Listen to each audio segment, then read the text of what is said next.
Good morning guys! So, kakagising ko lang at wala pa akong ligo. But nagmamadali ako kasi today pa di-discharge na si Bunso. So, we're now heading to hospital. And girl, naloka ako sa bill niya. Like as in. Woo! Woo! Woo! Woo! Pero, syempre, of course, magpapasalamat pa rin tayo sa, of course, Panginoon dahil may pambayad tayo. It's just like, ang laki-laki talaga, girl. Okay? To those who were asking kung bakit naano si Bunso na hospital. Okay, nung month end kasi, grabe yung overtime niya para makita lang, malinis lang yung overage and shortage sa business. Of course, kay Wermy. And then, after nun, sumakit ang ulo niya. Tapos tinulog niya. Kinabukasan, umalis kami, madami kaming ganap ni Bobby. Tapos bumalik ulit yung extreme headache niya. Tinulog niya ulit, nagising siya dahil sa sobrang sakit nga din. Pagkagising niya, hindi na siya makapagsalita ng maayos. Like, yung bunganga niya, basta ganun, alam niyo na yon. So, after nun, yung pawis niya, very nang lalamig na. Supposedly, after ng lakad namin, buti na lang talaga, no, sa awa ng Diyos, umuwi kami ng bahay. Just to pick them up, para sana isama sa mga next naming mga, basta may mga plano kasi kami, tapos gusto namin nakasama sila. And then, yun na nga, hindi sila nakasama kasi yun na nga yung nangyari, kaya nag-rush kami sa hospital.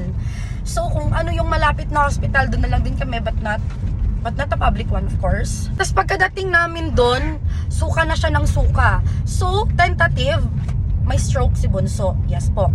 And then, mga isang oras pa lang ata kami doon, ang bill niya is 33,000 plus. Yes, papakita ko dito, 33,000 plus tentative. Tapos nag-down ako ng 10,000 para makapag, ano na siya, kasi kailangan niya i-admit para makapag-provide na ng room. Ayan, tapos ang pinakamurang room na na-avail ko, that's for 2,900. Pinakamura, 1,900, pero hindi na siya available. 2,900 yung na-avail namin. And now, sa 3 days na stay niya, 3 days ba? 2 days pa lang, okay, 2 days pa lang ang counted dito. Girl, umabot na ng almost 85,000. Ganun kalaki. Ayan, kung sa nakikita nyo, yan po, hindi pa kasali ang doctor's professional fee dyan. Ayan. Pinakamalaking nabayaran dito is medicine, 33,000. Ayan. Next is ang laboratory examination, 10,000. And then CT scan, 9,100. Baka mga aabutin ito ng 100. Sa ngayon, pagpalagay natin, 85,500. Ganon. Or 85,000 na lang. Tapos nag-down pa ako ng 10, so mga 95.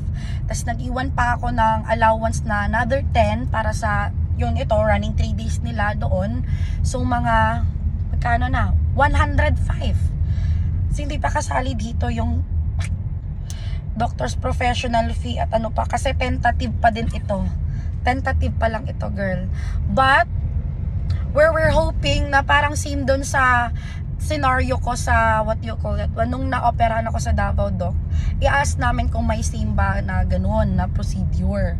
Kasi Sunday ngayon, hindi kami makakapag-ask ng assistance from government. Ayan. Kasi sayang din yung sa PhilHealth, Lingap, ayan. I-avail natin yan kung ano yung mga dapat ma-avail. Kasi diba, napabayad tayo ng tax.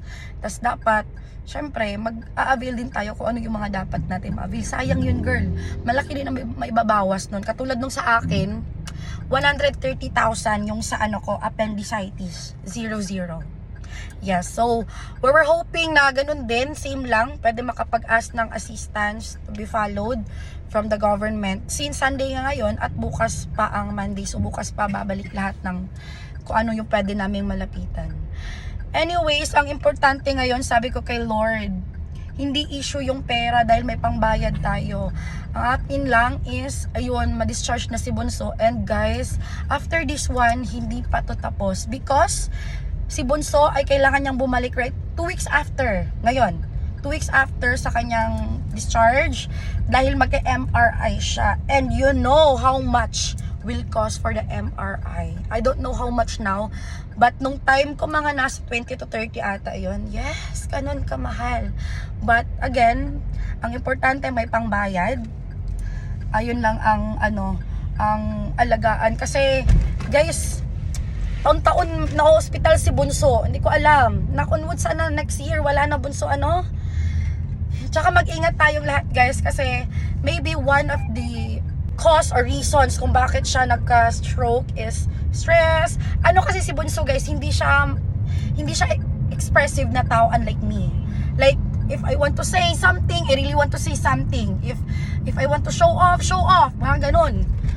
Siya kasi, baka kasi may sarili siyang problema, inaako niya lang, hindi niya sinishare, kumbaga, parang introvert siya ba? So, sabi namin sa kanya, kung ano yung problema, idasal niya lang. Tsaka andito naman kami mga ate niya, makikinig lang kami anytime. Hindi niya sasarilihin, kumbaga. Ayan. So, wah! Mapapahuh ka lang talaga.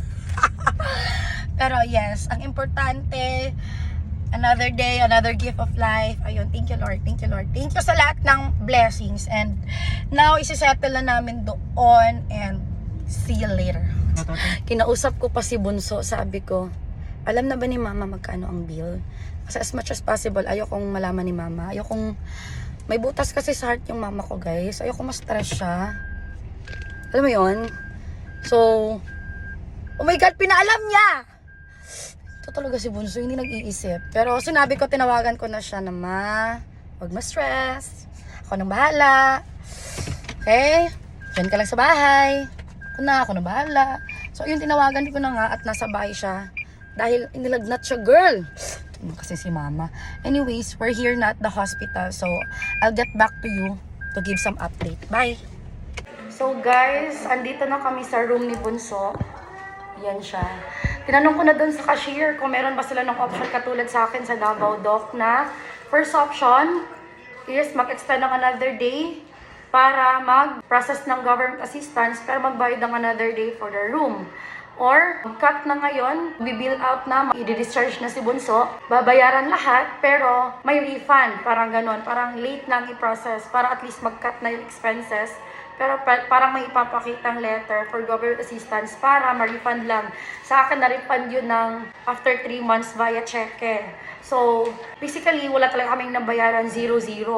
And then, nung pumunta kami, may nakalagay na doon, may government assistance is hindi po sila tumatanggap ng refund cash. Pero cash yun. Kaya, I'm still asking if kapag cheque na, is marirefund pa rin. But, hindi daw. Anong option natin ngayon? Sunday kasi ngayon guys, hindi makapag-process.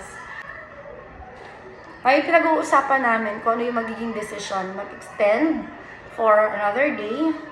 But kailangan ma-process within a day, tomorrow, since Monday tomorrow, lahat na pwedeng lapitan. Or magdi-discharge ngayon para walang refund.